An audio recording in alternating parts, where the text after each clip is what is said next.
বাসের মধ্যে উঠছেন, কে চালাচ্ছে ড্রাইভারকে আপনি চিনেন না। প্লেনে উঠছেন, পাইলট কে, কিভাবে চালায় আপনি জানেন না। কিন্তু তারপরও আপনি ভরসা করে এই বাস, ট্রেন, এই বিমানে বসে আছেন। কিন্তু আপনার জীবনটা যে চালাচ্ছে তাকে তো আপনি চিনেন, তাকে তো আপনি ভরসা করতে পারেন। তারপরও কেন আপনাদের এই জীবন নিয়ে এত চিন্তা? উপরে একজন আছে তো, সে তো আপনার জীবনটাকে চালাবে।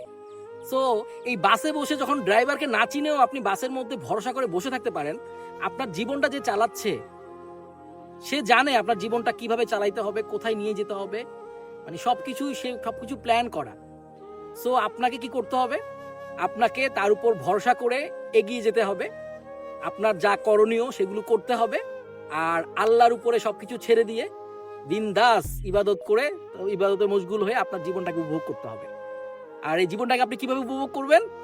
এই সুন্দর পৃথিবীতে ঘুরে ঘুরে দেখে আপনি এই পৃথিবীটাকে মানে দেখে দেখে আপনার এনজয় করতে পারেন। তো জীবনটাকে ভালোবাসেন, জীবন সুন্দর যদি আপনি চান।